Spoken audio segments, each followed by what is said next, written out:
In this video I'm going to be reviewing this on this. Join me.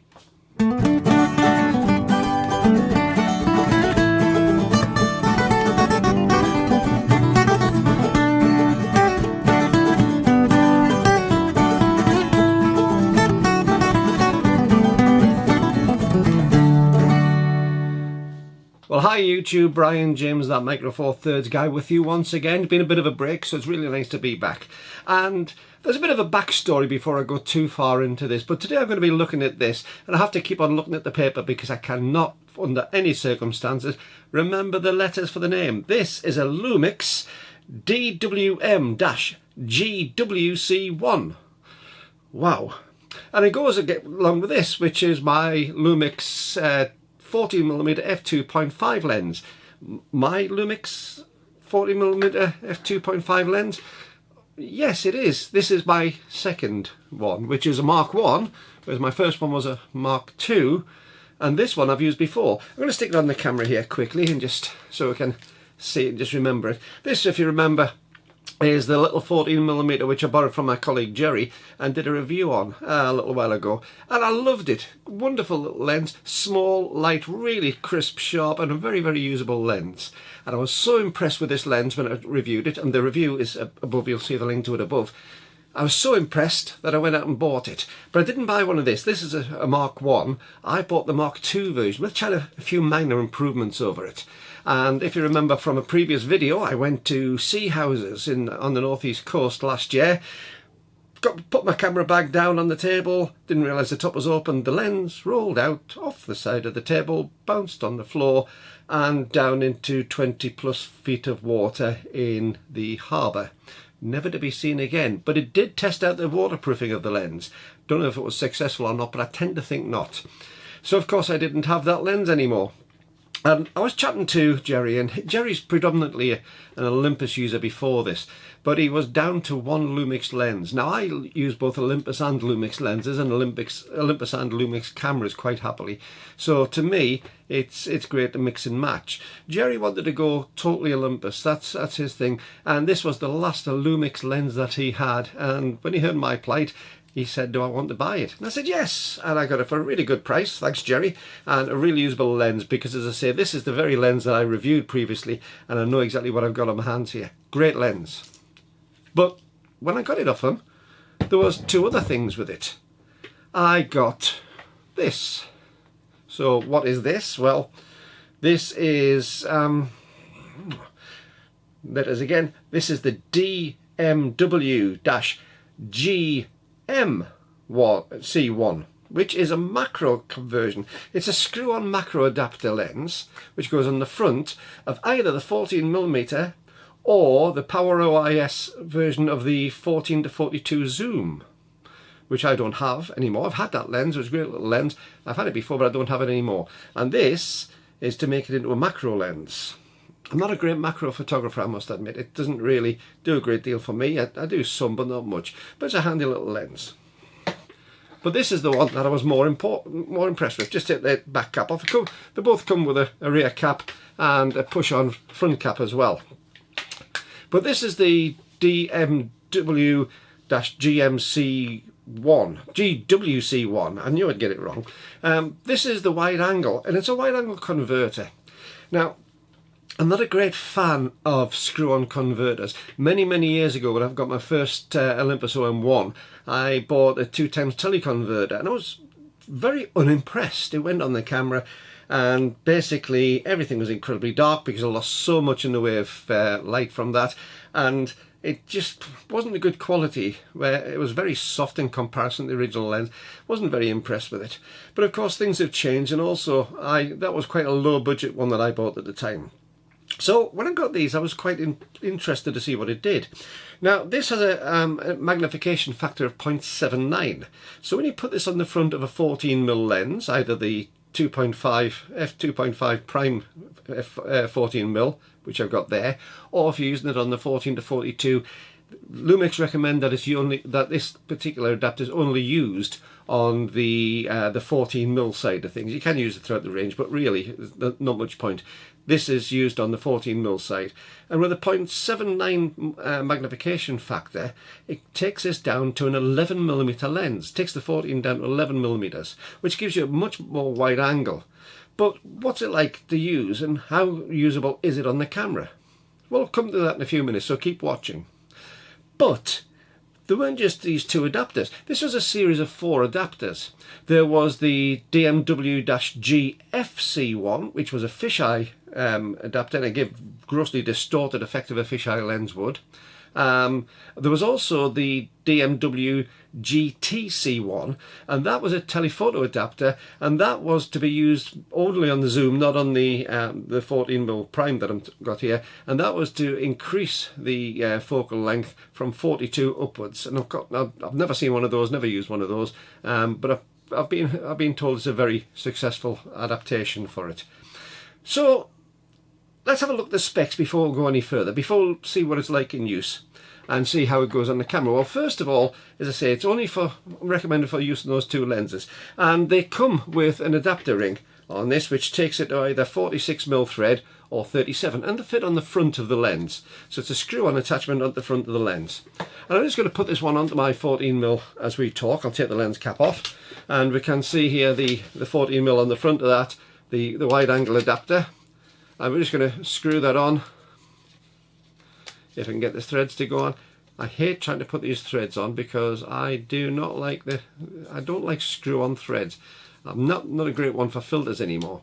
And if you are a great filter user, you can't put filters on the front of this. There is no filter thread on the front of these lenses. You could, I had it suggested, if you have a filter which has a front and rear thread on, you could put it in between. But that would not work because you'd be moving the distance of these lenses further away from the primary lens itself, and also because it's such a wide thing, you risk getting vignetting around it, because it would actually be imposing, because the further away, probably getting into the wide angle lens part of the original lens. So you can't put filters on with this lens, unfortunately. So that's it on. You can see, nice, neat, not particularly big, not heavy at all, and fits on quite nicely. If you use the lens cap on the front just to push on, it's still a very usable size to able to use on this. So let's have a look at some of the specs. As I say, it only works on 2 lenses. I'm going to keep on looking down because it's all numbers. It's always numbers on these things when it comes to models. So it only works on 2 lenses. The zoom being the H-PS14042, and the prime, which is this one, which is the H-H014. Now, as I say, it works on the Mark 1 and Mark 2, so it doesn't make any difference if whichever one you've got, it'll work with both. For a focal length converter, we're just going to be looking at the wide angle here, not the others that I said, so it's literally the GWC-1. And if you were to put this onto the 14mm, then you've got an effective focal length of 11mm. So it gives you a wider focal length, about 120 degrees field of view. If you were to put it on and start zooming, and as I say, Lumix don't recommend this, but it would take your 14 to 42 to effectively be an 11 to 33mm. But as I say, what's the point of using it? Because that's in the 33, anything from 14 to 33 is part of your normal range anyway. On that lens. What else have we got? Well, magnification, as I say, is 0.79. The diagonal field of angle of view, as I say, is on the wide angle. Sorry, it's 90 degrees. 120 degrees the fisheye, so it's 90 degrees on this lens at its widest. And if you were to take it onto the telephoto end, it would be 37 degrees. Closest focusing distance, really close, only 0.16 of a meter, which is about 6 inches, just over 6 inches, 0.52 of a foot. As I say, filter size, it doesn't have filters. You can't put filters onto this. The maximum diameter of the lens, as you can see, it does get wider at the front compared to the actual lens body. It is slightly wider, and that is 60.5mm, so still not huge. And the length of it is 28mm. So again, very small and dinky little thing. And onto a small lens like the 42mm, like the 14mm f2.5, it's still incredibly small. Now, I did say that doesn't fit any other lenses. Lumix don't recommend it for any of the lenses, but I'm actually filming this on my Olympus 17mm f1.8, and that has a 46mm thread, and I tried it on that earlier and it worked a treat. So you can actually put it onto something like that, so it gives you a little bit of adaptation under the lens as well. Easiest way, try it and see what the results are. As I say, it comes with a lens cap, front and back, and I don't believe that this is actually current range anymore. I don't know if you can buy it new. As I say, these came from Jerry with the lens that I bought from him, but I have seen them come up on eBay now and again. They are very, very inexpensive. So why would you have a lens like this? Why would you put a converter on? As I've said, I don't like screwing converters onto that. Why would I put this on? Well, first of all, it is a proper lens. It's got three lenses, three elements in three groups. How you can have three elements in three groups? It must be one element per group. But never mind, we get the idea. You could say it's three elements in one group or three elements in three groups, whichever you want to see it. It's still the same thing. Why use this? Well, I have a 7-14mm Lumix lens, and again, you'll find that somewhere up there's a link to that as well, on that and a review that I did of that a little while ago. And I think it's a great lens. It does a job a treat. Strange enough, you can't use filters with that either, because the front lens protrudes too much on there. But it is a very useful lens. But to buy that new, you're talking near enough £1,000, if not more. I'm not sure what the exact price of that is, but even second hand, they are a considerable sum of money. I think I paid somewhere about £700 used for mine, and that's an awful lot of money to get a wide angle lens if you don't use it very often. As I say, these things you can pick up for about £40 or £50 on eBay, if that. And they are a wonderful little thing just to keep in your camera bag. As I say, I'll pick the macro version of it up, but it's small, it's light, weighs what, 72 grams, so it weighs absolutely nothing. So that's the sort of thing you can throw in your camera bag. And weight is really important. If you're going to go travelling or go abroad and you want to use hand baggage or something like that, every gram is worth saving. So if you can take something like the 7-14mm lens, is quite a heavy lens, although small. It's very, very strong and bulky. This is the sort of thing you can throw in, and it's there if you need it, just to get out for that extra little bit of reach on it. So it's very, very good for that. What's it like in use though? And this is something I was a little bit concerned about. So I've taken it out into Carlisle and I took some shots, and you'll find that there's some shots taken on the normal 14mm. Everything was done on my 14mm prime. I didn't use it on the zoom, because as I say, I don't have that model zoom anymore, but I have had it and it would work in exactly the same way. So they're all taken on the 14mm. I tended to have the aperture fixed at about f6.3 for today. The ISO, I think, was an ISO 100 or 200. I'd need to check. It's not really important. Just all we need to know is that the ISO and the aperture were fixed today, and I was just allowing the camera on aperture priority to sort out what speed it wanted. And I was curious to see what sort of impact this would have on the amount of available light, because obviously you do on teleconverters, if you put a teleconverter on, as I said earlier, you do get a much darker image because you're getting less light allowed into the lens, and it will knock a stop or two off your available exposure. So what is this like with a less than 1 magnification factor? Well, I found that I was getting round about 2/3 of a stop speed improvement. And on some of the photographs you'll see later on, there's one, for instance, which shows a couple of arches in the cathedral where I'm looking through one arch and the other. On the 14mm, I was getting about 1/100th of a second. On the adapter placed in front of the 14mm, it went to about 160th of a second. So obviously the shutter is open less time for the same amount of light to hit the sensor. So it's giving me round about 2/3 of a stop speed increase. Now that might be very, very useful to you. So it actually works as something of a speed booster by getting that wider angle. One of the beauties of this, as far as I was concerned though, is the little clip-on mount, because quite often I don't want to have this on all the time, but you saw a few moments ago, trying to get those threads to mate up is difficult. Well, there is a removable bayonet mount on this, so I've put the screw thread on, but if I just give this a third of a turn, that comes off. The adapter ring is still there, but I'm back to my 14mm lens on the front. The adapter's still screwed onto the screw threads. When I put it back on again, I literally lined up small turn and it's back on again. So to go between shooting on 14mm and 11mm, I'm on 11mm at the moment, quick turn, 14mm.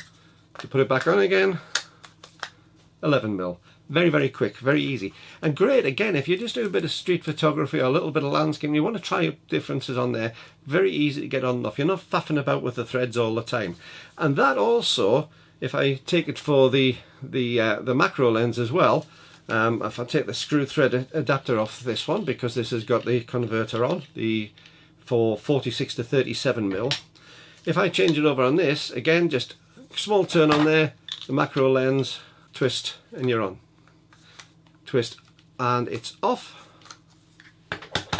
And back on with the, when I get the thing lined up, the little mark, there's a small mark on here, just to say when it's lined up, and that's it, back on again. Nice and easy, no problems with it. So as I say, it gives you something of a speed increase of about 2/3 of a stop-ish. When I was looking at them, it seemed to be about that. Although on one I got a full stop, other ones I got just less, about half a stop, but you've got a little bit of a speed boost, which isn't great. It should be 0.79 of a stop if you take it exactly. So we've got that there. So what's it like in use? What's happened? Well, have a look at these photographs, and as you'll see some before and afters.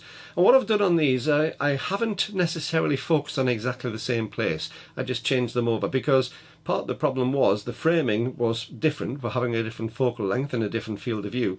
So I just altered the framing slightly. But the important thing is I didn't move my position. My feet stayed in exactly the same place. So it was exactly the same distance from myself to the subject, or from the camera to the subject.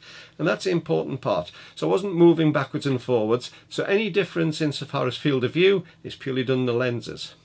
And as I say, when you have a look through some of these, you'll find that there is quite a noticeable difference on it. And again, just for something to keep in your pocket is great. Now, if you're not used to using wide-angle lenses, you will see on some of these were just casual shots around the place just to try and give something to show you an image, to try and give you some impression of the difference in width. But one of the things you will find is it really highlights the fact that on wide-angle lenses, you have a standard, whether it's an add-on or whether it is a wide-angle lens itself. You can get so much information into that frame because you're trying to get an awful lot of detail on there, and it can become very, very fussy, very clustered very quickly. So be careful when you're using wide-angle lenses. It is a different shooting style to using a longer focal length, as most of you will probably know. But if you've never experienced it before, have a little think about what's going on in your frame. It can become very, very fussy. What I did find is that there is a small amount of barrel distortion. I couldn't see any appreciable vignetting, which would cause me any bother. And as I say, there is a small amount of barrel distortion on this. But as I've said to you before, I don't do reviews by holding up fancy cards in front of things to get perfectly straight lines and then see it there. I see what's in front. And to tell you the truth, the overall image quality, I think is superb. I really was knocked out by it because I expected it to be something of a problem, and it wasn't. And what I did find was it was a usable image. So yes, there's a bit of distortion on there perhaps, but again, when we're using wide-angle lenses, we do expect more distortion than what we'd have with a more standard lens or a telephoto. That's the science of how it works. It is trying to cram an awful lot into a small image area, and you've got to distort things to do it. We don't have a way around it. That's why fisheye lenses actually have that fisheye effect, because they are trying to get everything in there, and they push the distortion even more. Now, I've said on this channel a few times that I've come to loggerheads with several photographers in the past about the idea of converging parallels. I love converging parallels as an effect. There are a lot of the purists who would like to see the side straight, which I can do. You know, we've all been to this sort of point where we've done the hard work, we've learned how to do that, but I choose to have converging parallels. I love that effect when you're looking up a building and you can see the top and it narrows. And one of the beauty of a wide-angle lens is it can accentuate those converging parallels. And you'll see on some of the ones, especially when we see some of the sides of the cathedral, how I've used that to effect. And if that's an effect that you really want, then the 11mm converter will actually help you achieve that an awful lot better than just the 14mm prime lens itself, or the 14mm end of the zoom. So for the price of it, if it's something you would like to try experimenting with, or if it's something that you just want to use occasionally, this is an ideal add-on, and it would save you multiple hundreds of pounds insofar as buying one of the expensive wide-angle lenses. And the thing is, with the ultra wide angle lenses, they have to be very, very well made to really get over it, because the distortions can get out of hand, and the manufacturers spend a fortune on getting those lenses to be controllable, especially the zoom ones. So for this to be able to be used on a zoom lens, and this to be able to be used quickly and easily, is really something of a bonus. Now, as I say, the place I've looked on is some of the auction sites such as eBay, but you can find them occasionally if you look on some of the camera supplier sites. But quite often they are coming in with something like the 14mm lens. So it's worth having a look if somebody's selling one of those lenses to see if they've got some of these adapters with them. Hopefully you find this useful. As I say, from my point of view, I would recommend it. It really knocked my socks off. And I did find that it was a considerable increase in quality to what I was expecting. And as I say, for the price and for the ease of use, it's worth having one in your bag. It's not going to bankrupt you, and it's going to be a very, very usable asset for somebody who doesn't necessarily want to use it all of the time. Now, as I say, I hope you've enjoyed this, hope you've enjoyed the video. As per usual, please don't forget, if you have enjoyed it, stick a thumbs up for me below. That really makes a huge difference to the channel. Leave me a comment. If you've used one of these before, or used one of the other adapters, leave a comment below. If you've used any sort of screw-on adapters, again, leave a comment, because I'm interested to find out what your views are on that. Don't forget to hit the subscribe. We're over 3,000 subscribers now, and thank you each and every one of you, because you are making this channel possible. Again, I'm going to come to it in a different video soon as to why I've had a bit of a break, but I'm back doing my videos, and it's really, really good to see you on here. And don't forget, if you do enjoy it, this channel does take a little bit of time and money to make, so if you get the chance, there's a PayPal link below. Leave me enough on there for a cup of coffee. You really enjoy it if you could. And leave it as a friend request if you could, because otherwise PayPal takes a certain amount of money from it. So if you can do it as friends and family, that's even better. Then you don't pay a cost out of it on there. But whatever you do, pick up this thing. Pick up your camera. Make sure the battery's charged. Make sure you've got a memory card in it.